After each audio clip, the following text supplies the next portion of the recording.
بسم اللہ الرحمن الرحیم وصلی اللہ علی النبی الکریم رب اشرح لی صدری ویسر لی امری واحلل عقدۃ من لسانی یفقہوا قولی۔ آج کی ٹاک کے لیے جو تھیم ہے وہ ہے لیونگ ان فالسہڈ، فالسہڈ میں جینا، غیر حقیقی چیزوں میں جینا۔ میرا یہ تجربہ ہے کہ بہت زیادہ بڑی میجارٹی لوگوں کی کسی نہ کسی اعتبار سے فالسہڈ میں جیتی ہے، بلکہ شاید سارے ہی لوگ۔ اسی لیے آخر میں سب کو فرسٹریشن ہوتا ہے جب آپ اپنی زندگی اسٹارٹ کرتے ہیں تو ایک فالس قسم کا ایک گول بنا لیتے ہیں اپنا، ایک کرائیٹیرین کہ ایسا ہونا چاہیے، وہ ہوتا نہیں کبھی بھی۔ تو پھر آخر میں سب کو فرسٹریشن میں مرنا پڑتا ہے۔ ایک چیز میں نے قرآن کو پڑھ کر یہ پائی ہے کہ قرآن میں شروع ہی میں سارے ایگزامپل سیٹ کر دیے گئے تھے، سارے ایگزامپل۔ جیسے یہ بات جو میں کہہ رہا ہوں کہ لیونگ ان فالسہڈ، اس کا ایگزامپل بھی سیٹ کر دیا گیا شروع میں۔ آپ جانتے ہیں کہ اللہ تعالیٰ نے پہلا انسان یعنی آدم کو بنایا تو ان کو جنت میں رکھا اور یہ کہا کہ وہاں پر ایک درخت ہے، ایک اس کا پھل مت کھانا، اس کے قریب مت جانا، جو کہتے ہیں فاربیڈن ٹری۔ تو جنت میں سب کچھ ان کے لیے کھلا ہوا تھا، لیکن ایک فاربیڈن ٹری تھا، شجر ممنوعہ۔ تو کیا ہوا، وہاں پر ان کو شیطان نے ایک قسم کے فالسہڈ میں مبتلا کیا۔ اس نے کہا کہ یہ جو فاربیڈن ٹری ہے وہ تو ایٹرنل ٹری ہے، یہ اس کا پھل اگر تم کھا لو گے تو تم کو ایٹرنیٹی مل جائے گی۔ یہ قرآن میں بتایا گیا ہے، وہ ملک لا یبلا، ایسی کامیابی جو کبھی ختم نہ ہو۔ تو یہ ایک فالس ہوپس تھی ان کی، اس میں پڑے وہ اور کھا لیا اس کا، تو کیا ہوا، جنت سے ان کو نکلنا پڑا۔ میں سمجھتا ہوں کہ یہ پہلا تجربہ تھا انسان کی زندگی میں، انسان کی ہسٹری میں۔ آپ جانتے ہیں کہ انسان کی جو ہسٹری ہے وہ شروع ہوتی ہے آدم سے۔ تو ایک دم شروع ہی میں یہ ایگزامپل سیٹ کر دیا گیا کہ فالس ہوپس میں نہ جینا، فالسہڈ میں نہ جینا۔ لیکن عجیب بات ہے کہ شیطان نے لوگوں کو، پوری نسل کو فالسہڈ میں مبتلا کر دیا۔ سارے لوگ کسی نہ کسی اعتبار سے فالسہڈ میں جیتے ہیں، اور آخری نتیجہ کیا ہوتا ہے، فرسٹریشن۔ تو آج میں اسی کے بارے میں کچھ کہنا چاہتا ہوں۔ میرا جو تجربہ ہے وہ یہ ہے کہ دیکھیے، ہر آدمی کی اپنی الگ الگ حالات ہوتے ہیں، ہر آدمی ڈفرینٹ سچویشن میں جیتا ہے،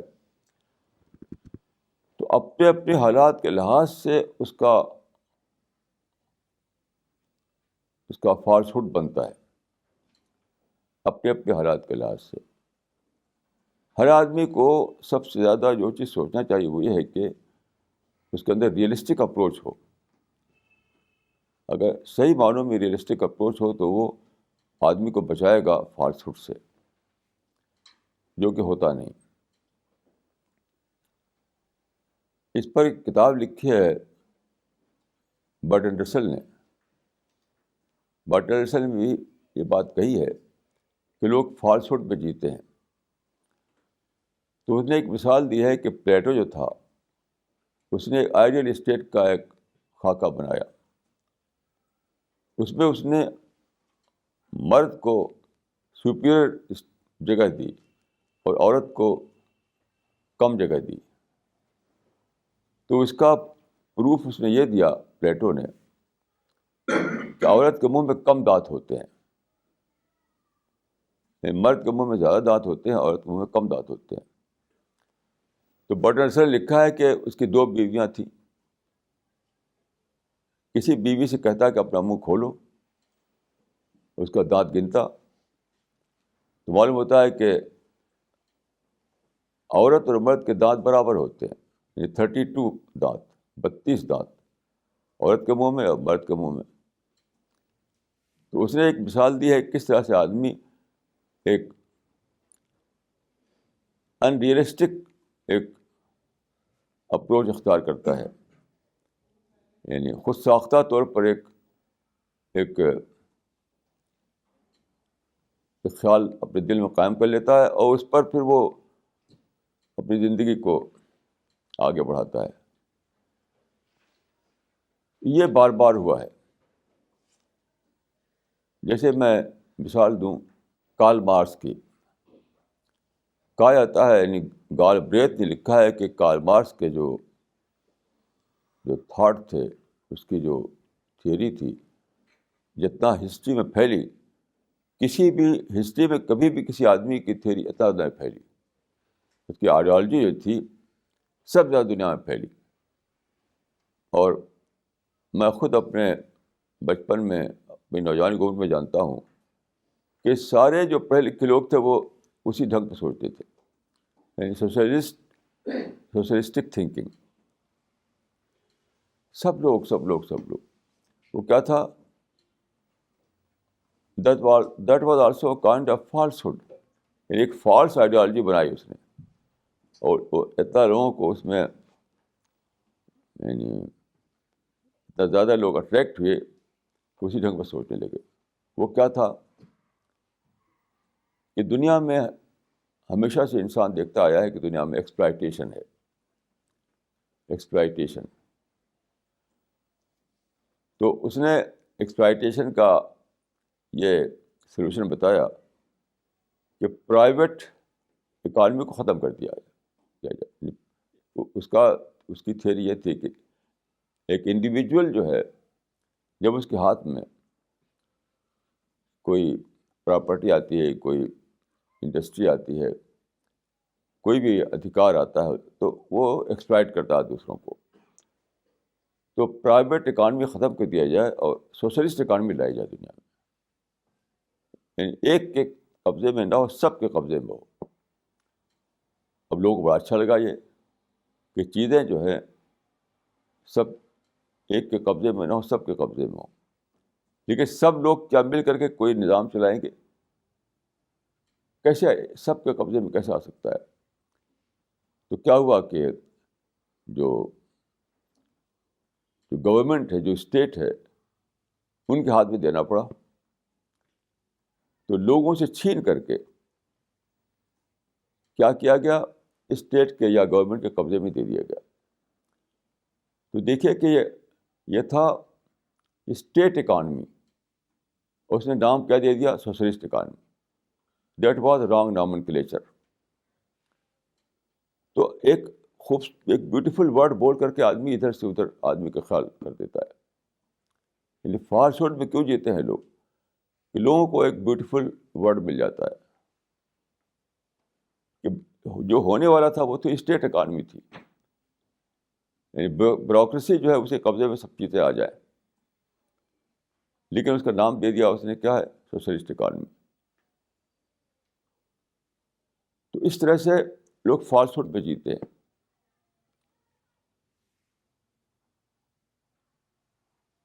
جتنے بھی آپ دیکھیے کسی بھی ہسٹری کے جو بھی لوگ ہیں سب فالسہڈ میں جیتے ہوئے ملیں گے آپ کو. جیسے کولونیلزم کا جو دور تھا, کولونیل جو پیریڈ تھا, اس زمانے میں جگہ جگہ نیشنلسٹ لیڈر اٹھے. ہر ملک میں جہاں جہاں کولونیل پاورس رول کر رہی تھیں وہاں نیشنلسٹ لوگ اٹھے. ان کا نعرہ کیا تھا؟ فریڈم, سلیوری اور freedom choose between the two. Slavery اور freedom choose between the two. اب لوگوں کو بڑا اچھا لگا اور یہ لیڈر بہت زیادہ پاپولر ہو گئے. لیکن رزلٹ کیا تھا؟ رزلٹ یہ تھا کہ فارن رول کی جگہ انڈیجنس رول, ہوم رول. یہ سلیوری اور فریڈم کا معاملہ نہیں تھا, یہ تھا کہ فارنرز رول کریں یا اپنے دیش کے لوگ رول کریں. تو اب بھی وہی ایک جنتا جو ہے وہ رول کرتی ہے, پہلے بھی رول کرتی تھی. سارا دیش تھوڑے مل کر رول کر رہا ہے. 1% سے بھی کم وہ لوگ ہوتے ہیں جن کے پاس پاور ہوتا ہے, وہ رول کرتے ہیں. اور ریڈیوس ہو کر آخر میں بیوروکریسی رول کرنے لگتی ہے. تو سلیوری اور freedom choose between the to غلط تھا. یعنی فارن رول یا ملکی رول, اس میں چوائس تھا. اب سب لوگ اٹریکٹ ہو کر اس کی طرف دوڑ پڑے.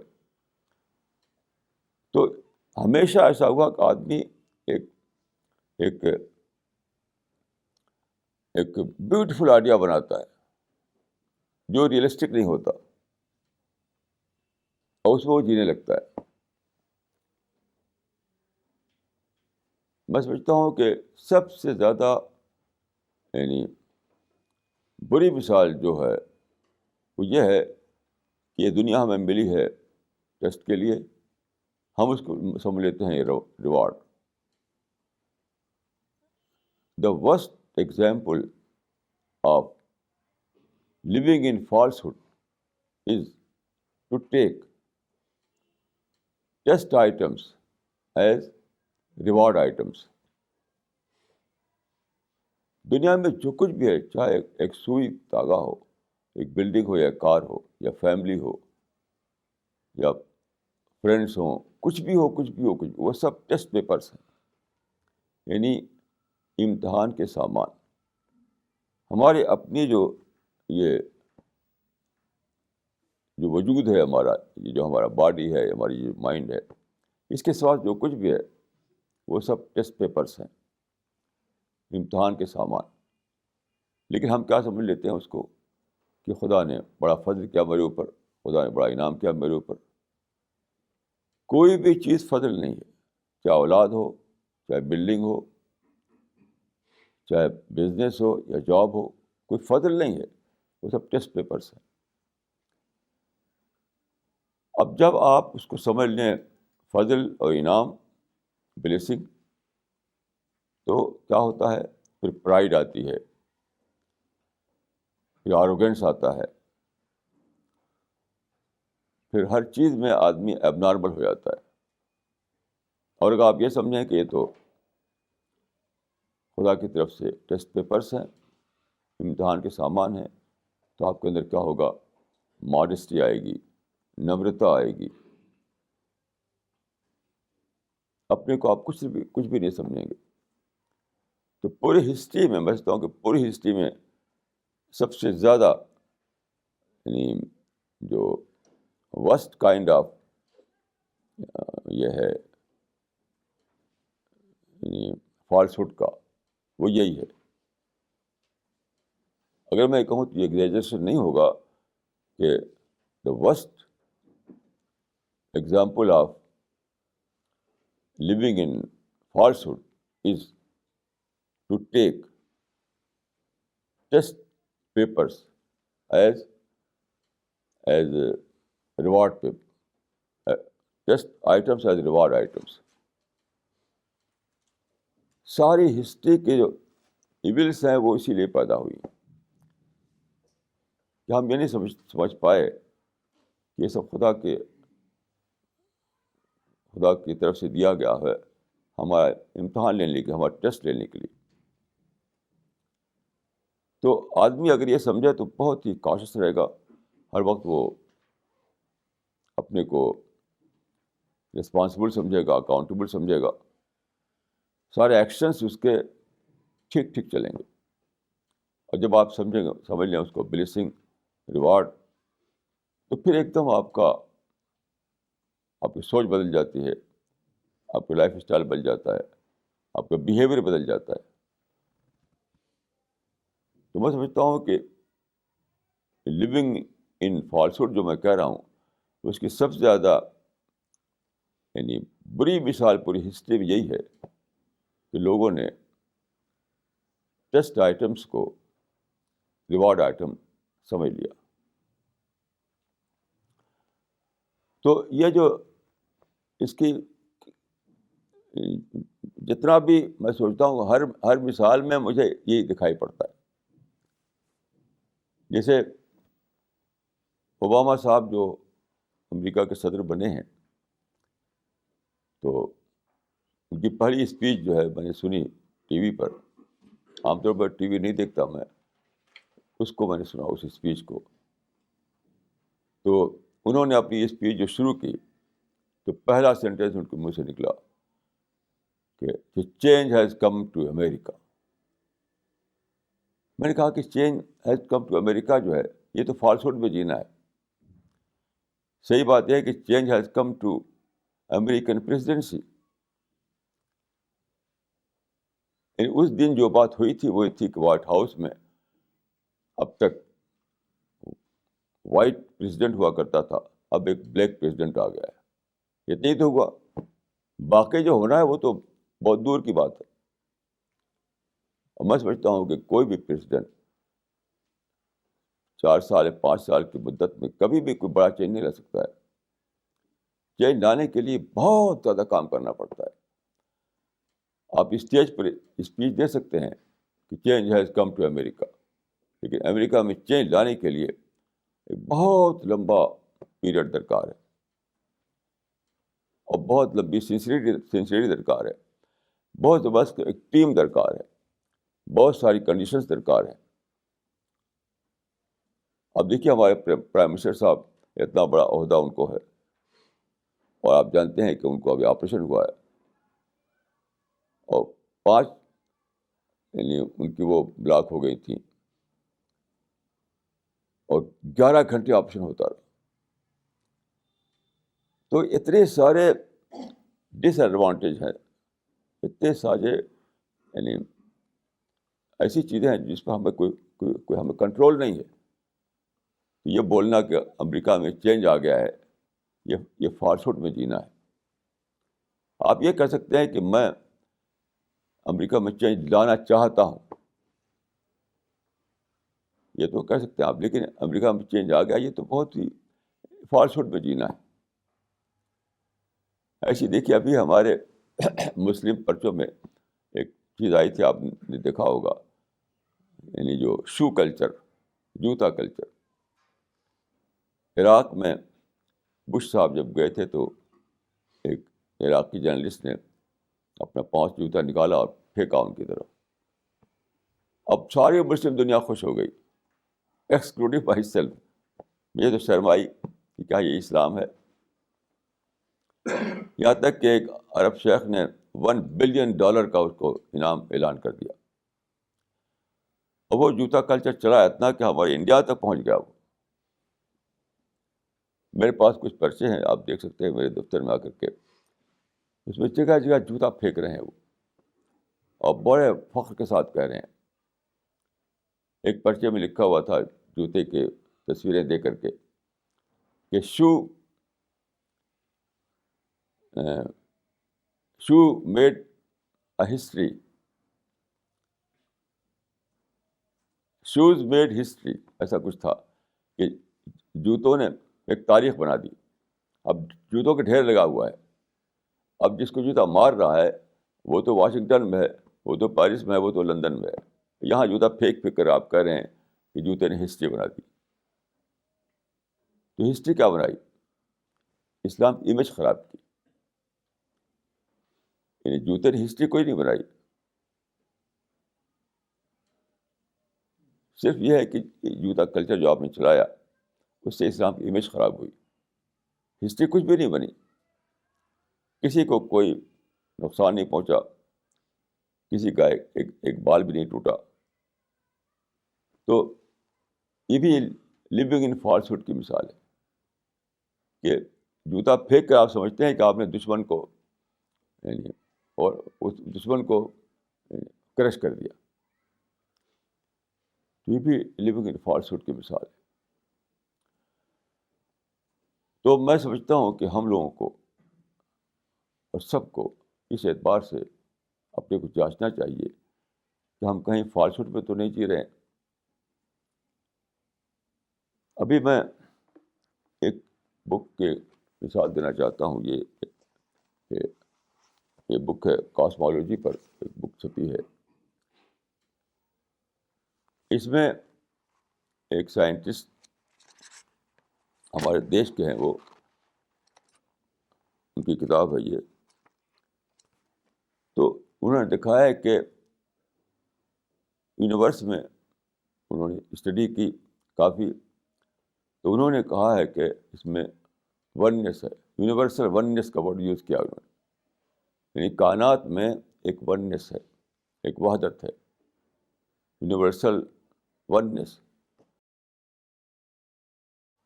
اور پھر وننس سے کیا نکالا انہوں نے؟ مونزم. یعنی یونیورس میں جب وننس ہے تو گویا کہ یہ سائنٹیفک سپورٹ ہے اس تھیوری کے لیے، اس کو کہتے ہیں وہ مونزم. تو یہ سب فالسہڈ ہے. جو چیز پروو ہوئی ہے اس کتاب میں وہ کیا ہے؟ وہ یونیورسل وننس نہیں، یونیورسل ڈیزائن.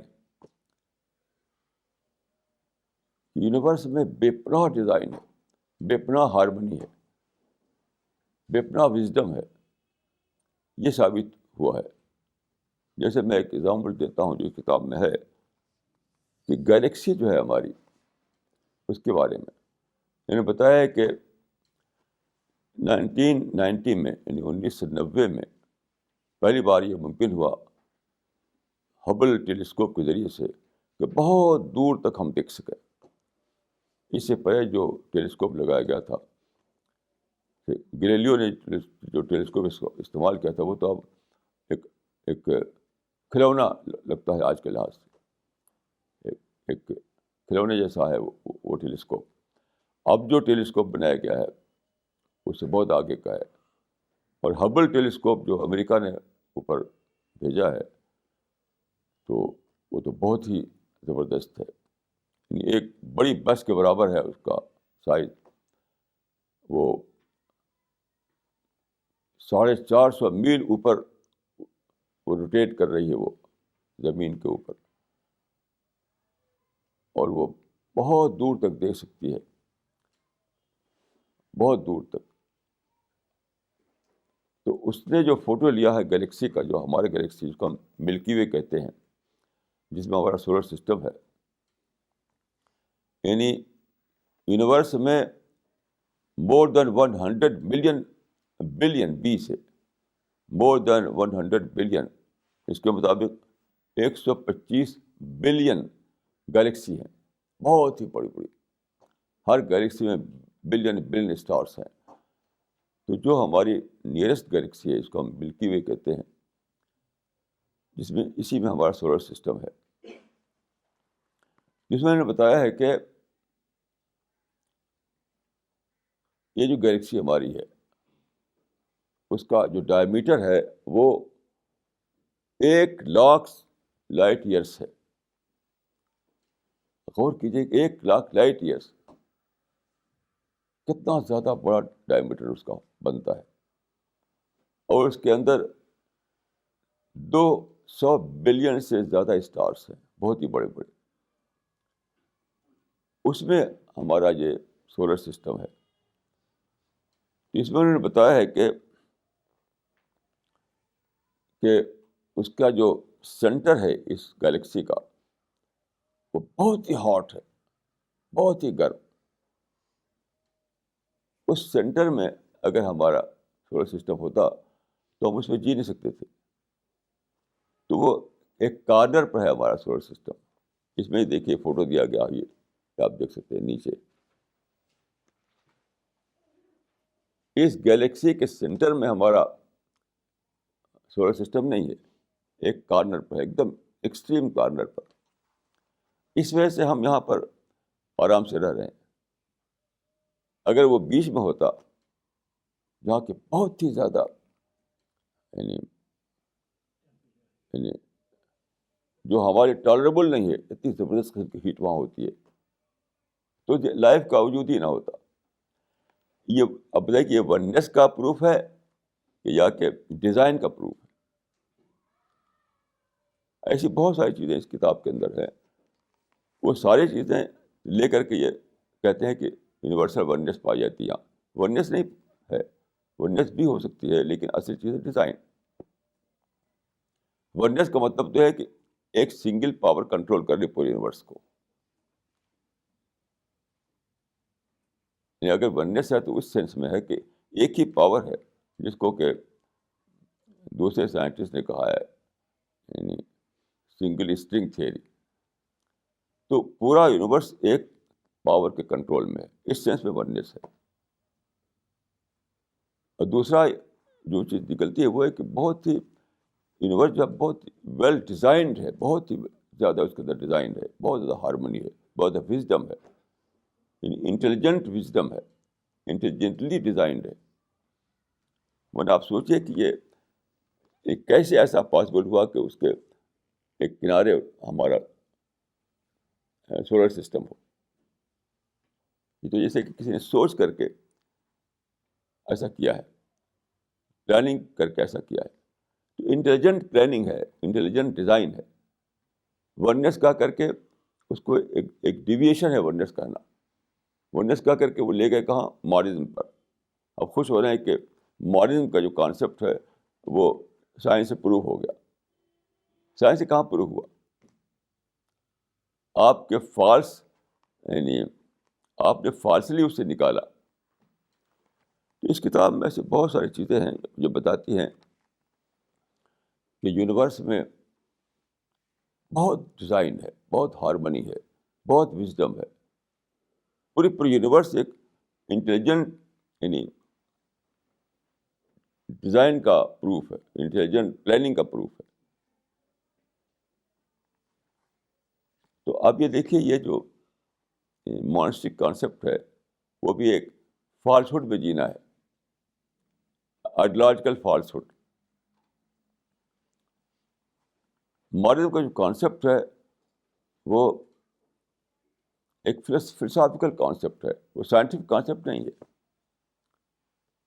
فلاسفی میں آپ جانتے ہیں کہ اسپیکولیشن پر بات چیزیں چلتی ہیں، اسپیکولیشن یعنی قیاس پر. اور سائنس میں یعنی آبزرویشن پر اور چیزیں جو میتھمیٹیکلی جو پروف ہو سکے ان پر چلتا ہے سائنس میں کے جو نظریات ہوتے ہیں. تو یہ جو دعویٰ کیا گیا کہ ماڈرنزم جو کانسیپٹ ہے وہ سائنس سے پروو ہوتا ہے، یہ بالکل ایک فالس دعویٰ ہے. اور اس طریقے سے کہ اس کو انہوں نے اس کو یعنی جو ڈیزائن تھی، جو پلاننگ تھی، جو انٹیلیجنٹ اس میں ہر طرف جو انٹیلیجنس دکھائی دیتا تھا اس کو ریڈیوس کر کے وننس بنایا. وننس سے پھر ماڈرنزم نکال لیا. یہ تو ایسے ہی جیسے کہ آسٹرچ کے بارے میں کہا تھا، شترمرغ کے بارے میں، کہ وہ جب ڈیزرٹ میں ہوتا ہے اور اسٹارم دیکھتا کہ آ رہا ہے تو آنکھ بند کر لیا. تو آنکھ بند کرنے سے تو بچ نہیں جائے گا اسٹارم سے. تو ایک فالس بلیف بنا لیں ہم اور کہیں کہ دیکھو یہ سائنٹیفکلی پروو ہو گیا، تو اس سے پروو نہیں ہو جائے گا، حقیقت تو اپنی جگہ رہے گی.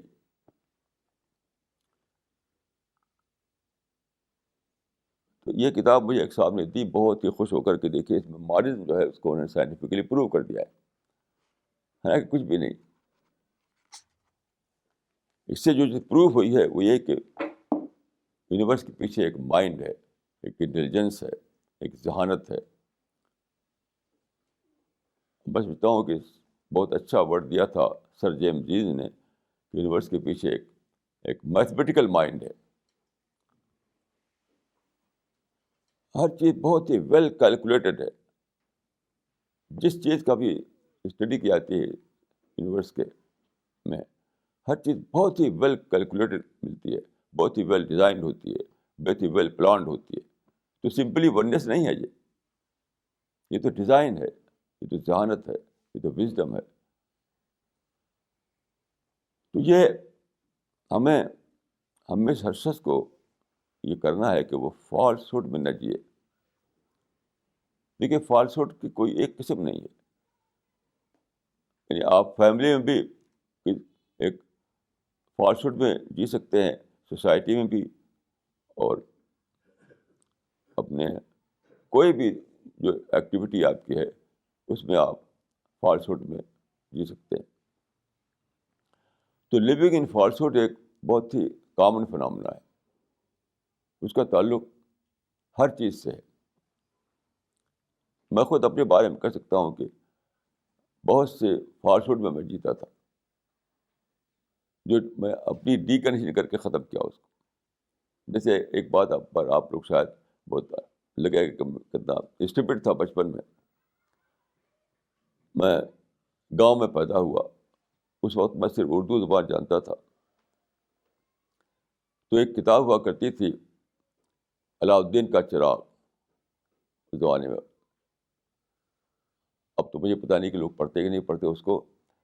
انگلش میں بھی ہے وہ انگلش میں الاڈین کہتے ہیں، اور اردو میں عربک میں علاؤالدین کہتے ہیں. تو الاڈین، لیمپ آف الاڈین انگلش میں. تو میں اس زمانے میں جب پڑھا میں نے علاؤالدین کا چراغ والی کتاب جو ہے، اس میں یہ ہوتا ہے کہ ایک چراغ ہوتا ہے، ایک لیمپ. تو اس کو ایک خاص طریقے سے وہ کچھ کیا جاتا ہے، تو اچانک ایک دیو آ جاتا ہے، اور دیو جو ہے سب کچھ کر سکتا ہے. تو اگر وہ کہے کہ تم اس کو ہمارے پاؤں اٹھا لاؤ تو ہمارے پاؤں اٹھا لائے گا. کچھ بھی وہ کہے کہ تم وائٹ ہاؤس کو اٹھا لاؤ تو وائٹ ہاؤس اٹھا لے گا، دے دے گا لا کر کے. تو ایسا دیو آ جاتا ہے، کہتا ہے کہ بولو کیا حکم ہے تمہارا. تو میں سمجھتا تھا کہ میں کسی دن علاؤالدین کا ایک چراغ پالوں گا کہیں. سنسیئرلی میں سمجھتا تھا ایسا بچپن میں اور نوجوانی کی عمر تک. تو that was falsehood, living in falsehood. ایسی بہت ساری چیزیں میری زندگی میں تھیں کہ میں اس زمانے کی کتابیں پڑھ کر کے، اس زمانے کی سوسائٹی میں سن کر کے یہ سمجھتا تھا. مثلا انگریزوں کے بارے میں، ہمارے زمانے میں جو چھپتی تھی جو چیزیں انگریزوں کے بارے میں، صرف ان کا ظلم چھپتا تھا اور کچھ نہیں، کچھ بھی نہیں. ہم کچھ جانتے نہیں تھے سماج کے انگریز ایک ظالم لوگ ہیں اور انڈیا میں ظلم کر رہے ہیں.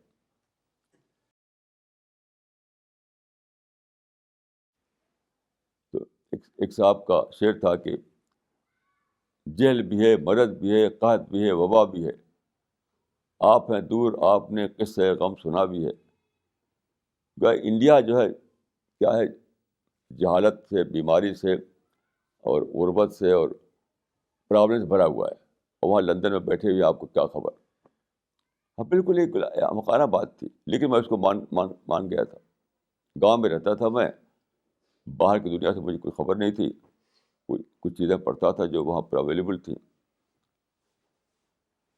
تو میں اپنے کو لے کر بھی کہتا ہوں کہ آدمی فالس ہوڈ میں جیتا ہے. خود اپنی فیملی کے بارے میں فالس ہوڈ میں تھا. عجیب قسم کے میرے دماغ میں آئیڈیاز تھے اپنی خود فیملی کے بارے میں، جو بات کو ٹوٹ گئے. تو چونکہ میرا مزاج خدا کے فضل سے یہ ہے کہ میں ہمیشہ ری اسیس کرتا ہوں، ریوائز کرتا ہوں، محاسبہ کرتا ہوں، اپنی غلطیوں کو ڈھونڈتا ہوں. میں خود اپنی غلطیوں کو ڈھونڈ ڈھونڈ کے نکالتا ہوں. تو میں ان چیزوں کو چھانٹتا رہتا ہوں. اس طرح میں اپنی ڈی کنڈیشننگ کرتا ہوں. تو ہر آدمی کو بہت ہی سنسیئرلی اپنے بارے میں یہ کرنا پڑے گا. ایک پروسیس آف ڈی کنڈیشننگ چلانا پڑے گا تاکہ فالسوڈ میں نہ جیے وہ. کیونکہ دیکھیے زندگی جو ہے بہت ہی تھوڑی ہے. ایک بہت ہی ٹیمپری پیریڈ ہے جس میں ہم دنیا میں آئے ہیں. 50 سال 60 سال 70 سال 80 سال اس کے بعد ختم ہو جانا ہے. اور پھر ہم چلے آتے ہیں ایٹرنیٹی میں. اور پھر یہ واپسی نہیں ہوتی ہے. موت ہمیشہ پوائنٹ آف نو ریٹرن کی سطح پر آتی ہے.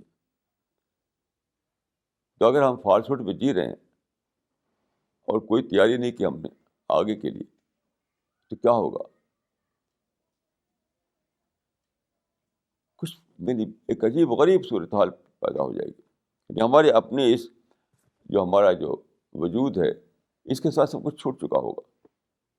سب کچھ چھوٹ چکا ہوگا. یہ سب کیوں ہوتا ہے؟ چاہے چھوٹے معاملات ہوں بڑے معاملات ہوں, ہمیشہ کوئی ایک فالس بلیف پیدا کر لیتا ہے اپنے اندر آدمی. ایک وشفل تھنکنگ پیدا کر لیتا ہے. میں نے ایک آرٹیکل پڑھا تھا ایک بار, اس کا ٹائٹل تھا کہ فالس ہوپس بزنس.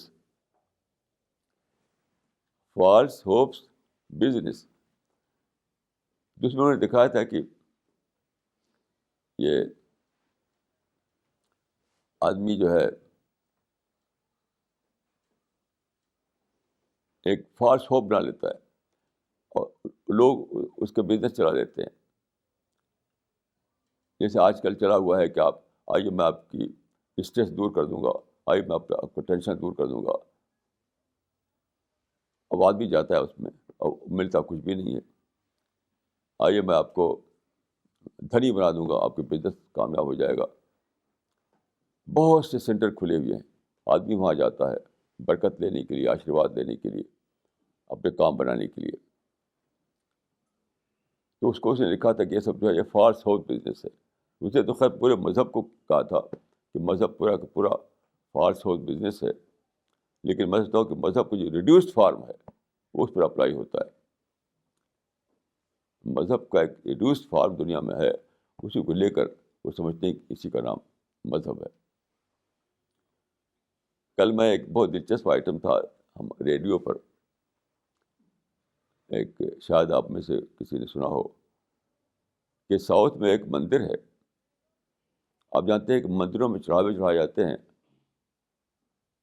تو ایک مندر میں ہوائی جہاز چڑھاتے ہیں. ہوائی جہاز یہ سچ مچ ہی ایسا ایک مندر ہے.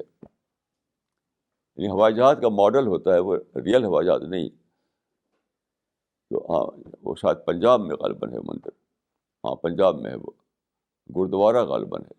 کل میں نے سنا ریڈیو میں کہ ایک پنجاب میں گرودوارا ہے جس میں ہوائی جہاز چڑھاتے ہیں وہ. تو کیا ہے وہاں ایک کریز ہے کہ مجھے باہر جانا ہے, ہوائی جہاز چڑھ کر کے مجھے فارن جانا ہے. تو ایک ماڈل ہوائی جہاز کا بکتا ہے باقاعدہ, وہاں دکانیں لگی ہوئی ہیں, خریدتے ہیں, جا کے چڑھاتے ہیں مندر میں. تو سمجھتے ہیں کہ اس کی وجہ سے ہمیں یعنی ایئر ٹریول کا موقع ملے گا اور ہم فارن چلے جائیں گے. تو اس میں بتایا تھا کل اس میں کہ اگر کوئی ایک آدمی کو موقع مل جاتا ہے تو سمجھتا ہے کہ اس کی وجہ سے مجھے موقع ملا, حالانکہ اس سے کوئی تعلق اس کا نہیں ہوتا. میجارٹی ان کی ہوتی ہے جو باہر نہیں جا پاتے. تو ایک آدھ جاتے ہیں, تو ایک آدھ ویسے بھی جا رہے ہیں جو نہیں چڑھاتے ہوائی جہاز تب بھی. تو فالس ہوپ بزنس. اس مندر میں, اس گرودوارے میں اگر تم ہوائی جہاز چڑھا دو تو تم کو فارن سفر کرنے کا موقع مل جائے گا. تو اس میں لکھا تھا کہ اس قسم کی سینکڑوں چیزیں ہیں جو فالس ہوپ بزنس ہے. لوگوں کو یعنی جھوٹی آرزویں, جھوٹی امیدوں میں لوگوں کے دلوں ہیں, اور وہ کہتے ہیں کہ آؤ ہم امیدوں کو پورا کر دیں گے. اس میں بتایا تھا کہ فالس ہوپ بزنس دنیا میں سب سے بڑا بزنس ہے. اور واقعی یہ واقعہ ہے بالکل. لوگ چلے جا رہے ہیں. لیکن سب سے زیادہ جو سیریس بات ہے وہ یہ ہے کہ ایسی زندگی ہمیں پہنچاتی کہاں؟ آخرت میں ہمیں آخر میں پہنچنا ہے، وہاں تو کچھ کام نہیں آئے گا. یہ سب سے کچھ کام نہیں آئے گی. تو ضروری ہے کہ ہمارے اندر ریئلسٹک اپروچ ہو، سائنٹیفک اپروچ ہو، اور اپنے آپ کو ریوائز کرنا جانیں. ہم ہر وقت اپنے کو ریوائز کرتے رہیں، ہر وقت اپنے کو ری اسیس کرتے رہیں. یہ روزانہ کا ایک کام ہے اپنے کو ری اسیس کرنا. میرے پاس ایک صاحب کو ٹیلی فون آیا بھاگلپور سے، پرسوں کی بات ہے. تو انہوں نے کہا کہ میں آپ کا میگزین پڑھتا ہوں، کتابیں پڑھتا ہوں، اور بتائیں مجھے کیا کرنا ہے. تو میں نے کہا آپ ایک ڈائری مینٹین کیجیے. وہ 20 سال کے تھے، وہ ابھی 20 سال کے ہیں. ڈیلی اپنا کچھ اس میں لکھا کیجیے، کیا کھویا کیا پایا آج. تو میں نے مثال دی ان کو کہ فرانس کا ایک بادشاہ تھا، وہ ڈائری رکھتا تھا، تو ہر دن کچھ نہ کچھ اس میں لکھتا تھا. تو اس زمانے میں آپ جانتے ہیں کہ کنگ لوگ جو تھے شکار کے لیے جایا کرتے تھے. بھلے انٹرٹینمنٹ کا کوئی ذریعہ نہیں تھا آج کل کے طریقے سے، تو شکار کے لیے جاتے تھے. تو ایک دن گیا وہ شکار کے لیے، تو کچھ ملا نہیں، کوئی شکار نہیں ملا. تو اس دن ڈائری میں اس نے لکھا نتھنگ، صرف نتھنگ، مطلب آج میں نے کچھ نہیں پایا. تو میں نے کہا آج اس طریقے سے جب آپ ڈائری مینٹین کریں گے تو اپنا محاسبہ ہوگا. تو آپ جب دیکھیں گے اس کے پیج الٹ کر کے، تو آپ اپنے آپ کو جانچیں گے ہمارے کب کس دن کیا پایا تھا، کس دن کیا کھویا تھا. تو کیا کہتے ہیں کہ میری عمر تو 20 سال ہے. کیا آپ 20 سال جب تھے تب ڈائری رکھتے تھے؟ آپ مطلب مجھ سے آپ کہہ رہے ہیں 20 سال ڈائری رکھنے کے لیے، تو آپ کیا 20 سال میں جب تھے تو رکھتے تھے ڈائری؟ میں نے کہا کہ بدقسمتی تو مجھے کوئی بتانے والا نہیں تھا، آپ کو تو ایک بتانے والے مل گیا ہے. اگر کوئی بتاتا مجھے 20 سال کی عمر میں تو میں ضرور ڈائری رکھتا تھا. لیکن میں تو ڈسکور کرنا پڑا کہ ڈائری بھی ایک طریقہ ہے رکھا جائے. آپ جانتے ہیں کہ ویسٹرن لوگ جو ہیں اکثر ڈائری رکھتے ہیں، ہمارے ایسٹرن لوگوں میں ڈائری کا رواج کم ہے. تو جیسے میں نے پڑھا فوراً میں ڈائری رکھنا شروع کر دیا. اب میرے پاس ادھوری شکل میں تو بہت پہلے کی ڈائریاں ہیں، لیکن باقاعدہ شکل میں 1983 سے ڈائری ہے. ہر دن کی ڈائری 1983 سے. اور ویسے فریگمنٹری وے میں تو پہلے بھی لکھتا تھا میں.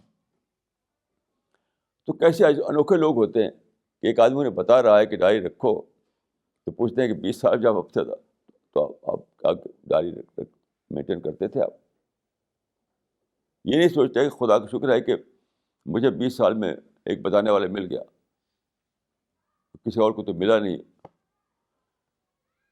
تو لوگوں کو اپنے بارے میں تعریف سننا بڑا اچھا لگتا ہے، اور کوئی کرٹیسائز کرے تو بہت برا لگتا ہے. وہ تو اپنے کو وہ یعنی اپنا محاسبہ نہیں کر پاتے. یعنی جس چیز کو ہم کہتے ہیں انٹراسپیکشن، اس کو عربی میں کہتے ہیں محاسبہ، اردو میں کہا جاتا ہے احتساب. یعنی اپنے آپ کے بارے میں سوچنا، اپنی غلطیوں کو ڈھونڈ کر نکالنا، اپنی اصلاح کرنا، یہ ہے. تو میں خدا کے فضل سے ہر دن اپنی غلطیوں کو نکالتا رہتا ہوں. آج کی بات میں بتا دوں، آج ہی کی بات. ایک قصہ میں نے بتایا تھا آپ کو کہ رامپور کا ایک لڑکا تھا، اس کو سائیکل چاہیے تھی، بائسکل. میں باپ سے کہتا تھا، تو وہ کہتا تھا کہ میں اسکول ٹیچر ہوں، میرے پاس پیسہ کہاں ہے بائسکل خریدنے کے لیے. کئی بار کہا. تو ایک دن جب کہا تو وہ غصہ ہو گیا باپ، میں نہیں بائسکل خرید سکتا، اب کہو گے تو مجھ کو ماروں گا تم کو. تو بیٹے نے کہا کہ آپ ہی تو ہمارے باپ ہیں، آپ سے نہ کہیں تو کس سے کہیں. یہ قصہ میں بہت دنوں سے بتاتا ہوں. مجھے کم سے کم میں سمجھتا ہوں کہ 40 سال سے زیادہ ہو گیا ہوں جب مجھے ایک قصہ معلوم ہوا تھا. آج میں نے ڈسکور کیا اس میں کہ اس میں میں غلطی کر رہا تھا. وہ کیا، میں اس قصے کو بتاتا تھا اس بیٹے کے حوالے سے. تو بیٹا اپنا حق سمجھتا تھا باپ کے اوپر. جب اس نے کہا کہ آپ ہی تو ہمارے باپ ہیں، آپ سے نہ کہیں تو کس سے کہیں، تو بیٹے نے کوئی حق سمجھا کہ میرا حق ہے باپ کے اوپر. تو میں نے کہا کہ خدایا، جو بات آج ہی کی بات ہے کہ میں نے کہا خدایا، اس بیٹے نے اس لڑکے نے جو بات بطور حق کہی تھی اس کو بطور عیز کہتا ہوں کہ آپ کے اوپر کوئی حق نہیں ہے. یہ میری آج کی ڈسکوری ہے. اس واقعے کو میں کم سے کم 40 سال سے لوگوں کو بتاتا رہتا ہوں. یہ دعا ہے کہ جب بیٹے نے اس طرح کہہ دیا کہ آپ ہی تو ہمارے باپ ہیں، آپ سے نہ کہیں تو کس سے کہیں، تو پھر باپ نے اس کو بیگ سے خرید کر دے دیا. تو آج میں نے سوچا کہ میں غلط کہتا تھا، کیونکہ بیٹے نے بطور حق کہا تھا اپنے باپ سے، لیکن میرا کوئی حق نہیں خدا کے اوپر. میں ایک ہیلپ لیس انسان ہوں. اپنی ہیلپ لیسنس کے حوالے سے میں کہہ سکتا ہوں خدا سے، رائٹ کے ریفرنس میں نہیں. بیٹے نے بات کہی تھی ایک رائٹ کے طور پر. میں آج بھی سمجھ آیا کہ نہیں، مجھے کہنا چاہیے اپنے ہیلپ لیسنس کے حوالے سے، عجز کے حوالے سے، رائٹ کے حوالے سے نہیں. اس طرح سے میں اپنا انٹراسپیکشن کرتا رہتا ہوں اور خود اپنی غلطیوں کو ڈھونڈتا رہتا ہوں. تو بہرحال میرا یہ تجربہ ہے کہ ہر آدمی کہیں نہ کہیں فالسہوڈ میں جیتا ہے. اور اس کتاب کو جو پڑھا تو میں نے کہا دیکھ کتنی بڑی فالسی ہے کہ کائنات میں ایک چیز ہے جس کو ہم کہہ سکتے ہیں کہ ڈیزائن، ڈیزائن، انٹیلیجنٹ پلاننگ. اس کو ریڈیوس کر کے انہوں نے وننس بنایا، پھر وننس کی روٹ کر کے ماڈلز بنایا. تو یہ ہے آئیڈیالوجیکل فالسہوڈ. اسی طریقے سے ہر آدمی اپنی زندگی میں، اپنے گھر میں، اپنی سوسائٹی میں، اپنی انسٹیٹیوشن میں، ہر جگہ فالسہوڈ میں جیتا ہے. میرے پاس ایک صاحب کو ٹیلی فون آیا ایک آدھ مہینے پہلے، 2 مہینے پہلے کی بات ہے. کسی اسکول میں وہ پرنسپل تھے. وہ اب وہاں کے جو اتھارٹیز ہیں ان سے لڑ گئے، وہ ان کو انہوں نے سسپینڈ کر دیا. اب میرے پاس ٹیلی فون آیا. میں نے کہا کہ آپ جا کر معافی مانگی ان سے. جس چیز جو آپ لڑے وہ آپ نے آروگنٹ دکھایا، وہ آپ کا ایگو تھا جس سے آپ ٹکرا گئے. اگر ماڈesٹی ہوتی تو آپ ایسا نہ کرتے.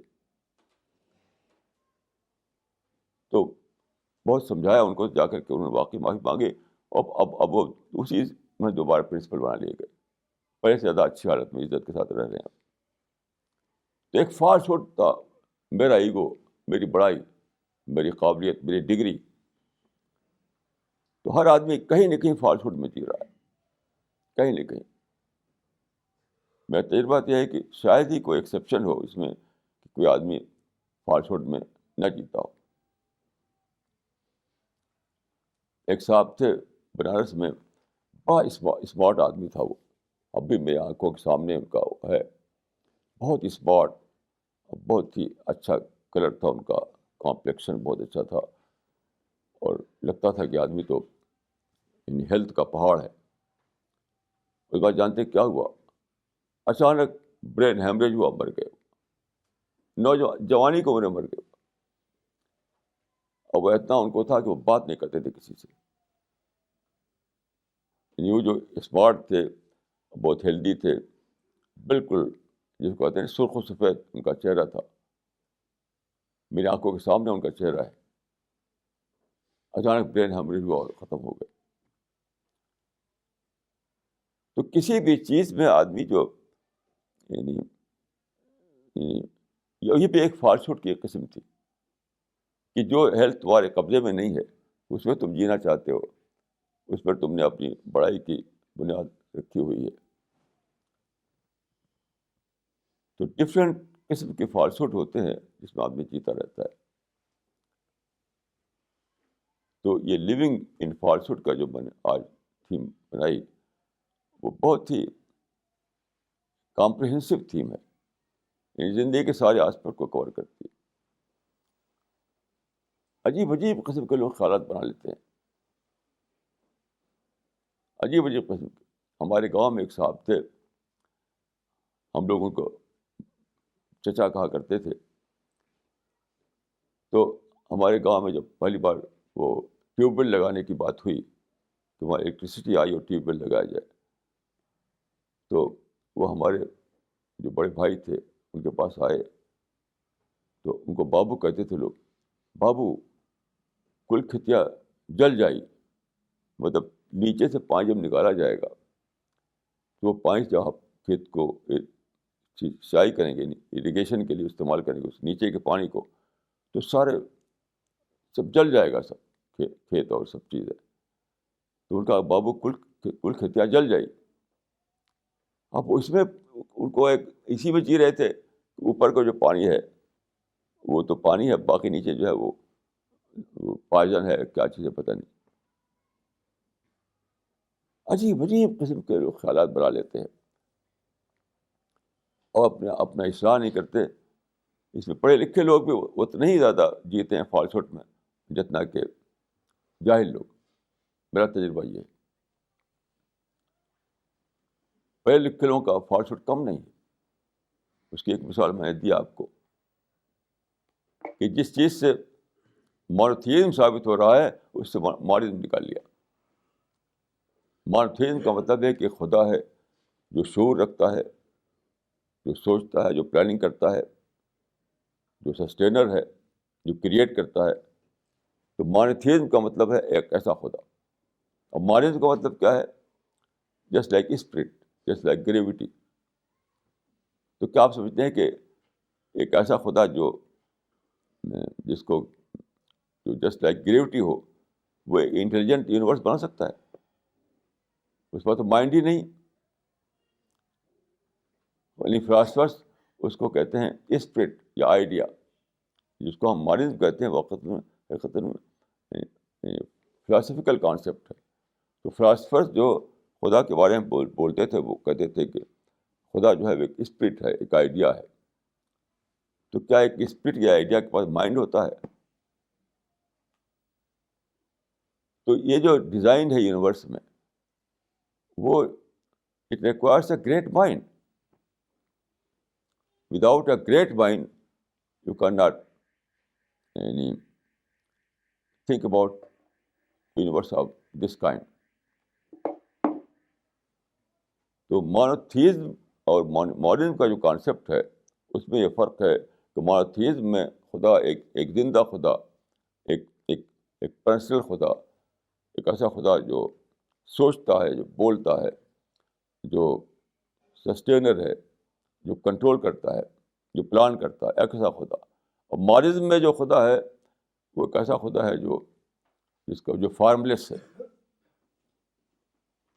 کاسمک ریز کی طرح یا کریوٹی کی طرح سے, وہ ایک آئیڈیا کے طور پر ہے. تو ایسا خدا کہاں سے کریٹ کرائے گا ایسی یونیورس کو؟ جس خدا کے پاس مائنڈ نہ ہو وہ ایک پلاننگ کے ساتھ, ایک ڈیزائن کے ساتھ کیسے یونیورس کریٹ کر سکتا ہے؟ لیکن لوگ فالسوٹ میں جی رہے ہیں, لاکھوں لاکھ لوگ آدمی اسی فالسوٹ میں جی رہے ہیں. تو فالسوٹ کی بہت سی قسمیں ہیں, بہت سی قسمیں. میں ایک بار حیدرآباد گیا تو میں وہاں سے آ رہا تھا تو ہوائی جہاز میں 2 آدمی سوار ہوئے دلی آنے کے لیے. دونوں میں سے ایک آدمی سے میری جان پہچان تھی. تو میں نے پوچھا کہ کہاں جا رہے ہیں آپ لوگ؟ تو میں نے بولا کہ حیدرآباد سے دلی آئے تھے وہ اجمیر جانے کے لیے. دلی سے اجمیر جا کر کے وہ دیگ چڑھائیں گے وہاں. آپ کو شاید معلوم ہو کہ وہاں دیگیں چڑھتی ہیں. کوئی مراد پوری ہو جائے تو دیگ چڑھائی جاتی ہے. تو چھوٹی دیگ وہ بڑی دیگ ہوتی ہے. تو وہ ان کا ایک پراپرٹی کا مقدمہ تھا, پراپرٹی کا کیس تھا حیدرآباد میں. تو انہوں نے منت مانی تھی کہ اگر میں کیس میں جیت جاؤں تو میں اجمیر جا کر کے چھوٹی دیگ چڑھاؤں گا. تو وہ جیت گئے. تو جو پراپرٹی والا آدمی تھا اور ان کا جو وکیل تھا, 2 آدمی آئے تھے حیدرآباد سے, ہوائی جہاز سے آئے دلی, پھر یہاں سے اجمیر گئے, وہاں پہ دیگ چڑھائی انہوں نے. یہ کیا تھا؟ یہ بھی لیونگ ان فالس ہوڈ.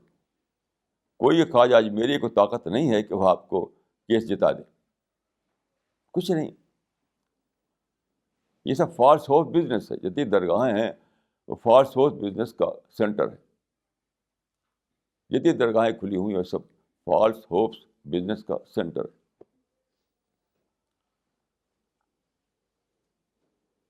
تو سارے لوگ جس کو بھی میں دیکھتا ہوں کہیں نہ کہیں وہ کسی نہ کسی فالس ہوپ میں مبتلا ہے, کسی وشفل تھنکنگ میں مبتلا ہے. صحیح معنوں میں ریئلسٹک اپروچ کہیں پایا نہیں جاتا. تو ہم سب کو چاہیے کہ ہم اس سے باہر نکلیں. بہت ہی زیادہ یعنی سیریس بات ہے, کیونکہ آخر میں جب ہمیں اینڈ کو پہنچے گی ہماری زندگی تو معلوم ہوگا یہ تو کچھ بھی نہیں تھا, یہ تو کچھ بھی نہیں تھا. تو ہمیں اس معاملے کو بہت ہی سیریسلی لینا چاہیے, بہت زیادہ سوچنا چاہیے, ریوائز کرنا چاہیے, انٹراسپیکشن کرنا چاہیے, کیونکہ اس کی جو پرائس ہے وہ بہت ہی زیادہ مہنگی پرائس ہے. کہ اینڈ میں جا کر کی زندگی بالکل یعنی ایک دم معلوم ہو کہ ہمیں تو کچھ بھی نہیں ملا, ہم تو ناکام رہے, ہم تو کوئی سکسیس حاصل نہیں کر سکے.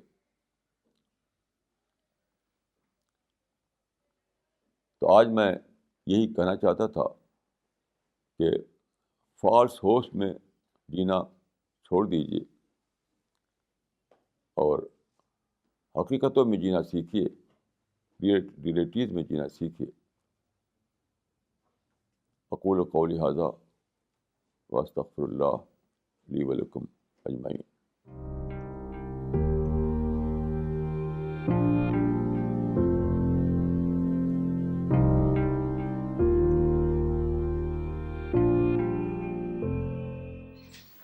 This question is from Mr. Anwar Iqbal. Shoe throwing was an act of showing the anger towards injustice. A start. What is your comment on this? I think it is a wrong explanation, because when you throw your shoe, there is no one who is doing injustice. It is simply throwing in the vacuum. So how you can say that shoe throwing is against injustice? It is throwing against nothing. Your anger must target the injustice, but injustice was not there. So it is simply a show, only to it is a I think it is a wrong practice. Then you are a Muslim. Your claim is that you are following Islamic principle, and in Islam it is wrong to engage in practices like this. It is shameful. It is shameful. Why? In Islam there is a very well-known criterion, that is prophetic pattern. you have to prove that this throwing was according to the prophetic pattern. There was so many atrocities against prophet. There were so many conspiracies against prophet, but prophet any prophet was never engaged in such practices. So for a Muslim, the only way to follow some practices, so a Muslim must follow the pattern of the Prophet of Islam. You have no choice. You cannot say that we are showing our anger. You have to refer some practices by Prophet of Islam. Otherwise, you are wrong. If you have no reference in the life of the Prophet of Islam of such kind, then you are wrong. So first of all, you have to know what is the criterion. Your words are not criterion. Your sentiments are not the criterion. Prophet's pattern is the criterion. So when I apply this practice on the prophetic pattern, I can say that it was wrong, completely wrong. Because Prophet never practiced like this.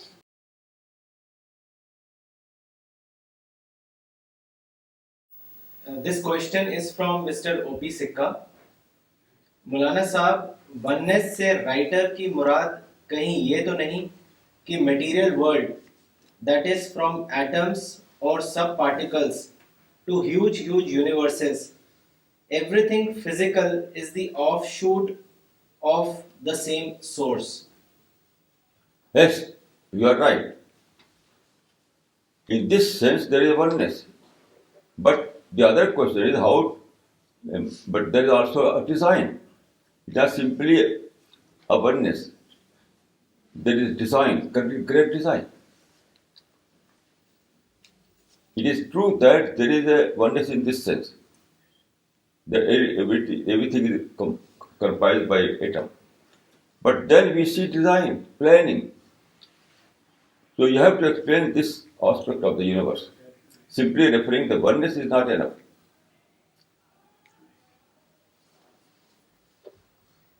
This question is from Miss Saima Sherwani. How can we practice realism in our day-to-day life? They are the easiest form, because when you adopt when you deviate from the realistic path, there is most difficult, because at that time you follow your sentiments, your emotions, and when you follow realism, then you follow your reason.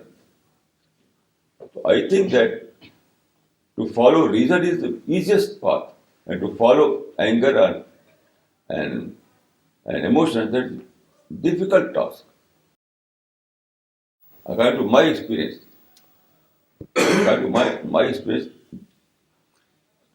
to follow the reason is the easiest path, and to follow your emotions is a difficult task, because you have to see the result. You have to see the end. If you follow your anger, your sentiment, your emotions, that will lead to a very disastrous end. And when you follow your reason, it will lead to a very constructive result. So which one is the easier? Which one is the difficult? You can understand. The second question is, Maulana Sahab, would it still be considered a sin or selling falsehood if someone is depressed and we are trying to motivate the person by giving him or her a little false hope or a dream to make him recover from his or her stage? There is the ostrich habit. It is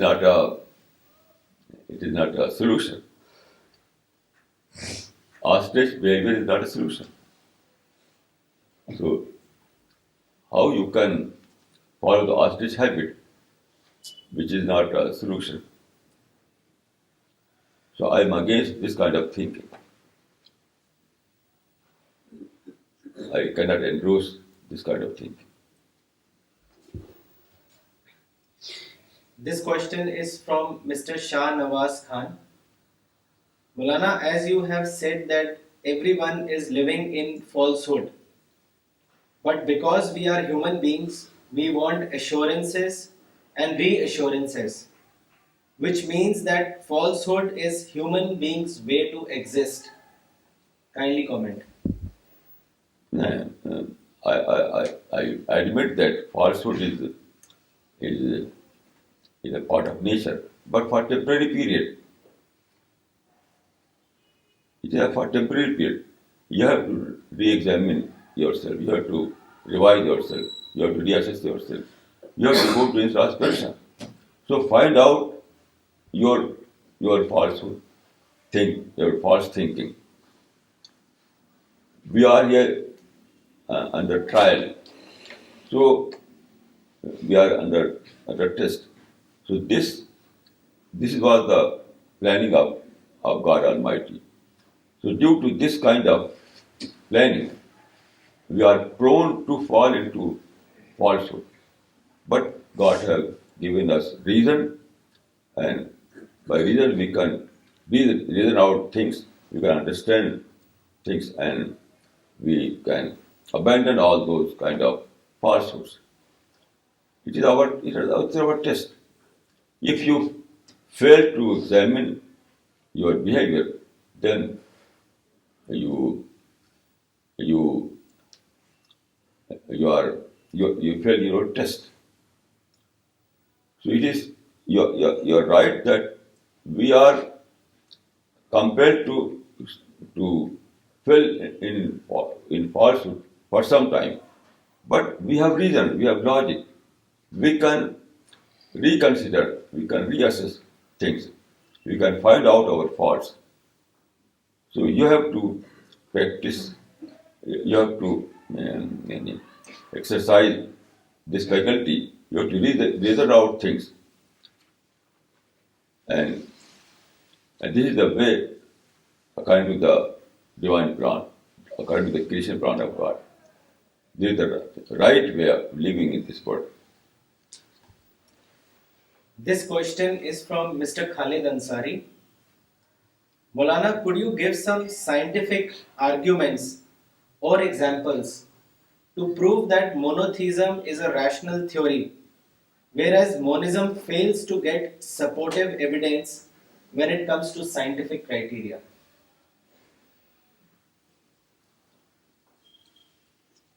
First of all, you have to know what is monotheism or what is monism. Monotheism believes in a personal God. God is a person. But in monism, they believe in impersonal God.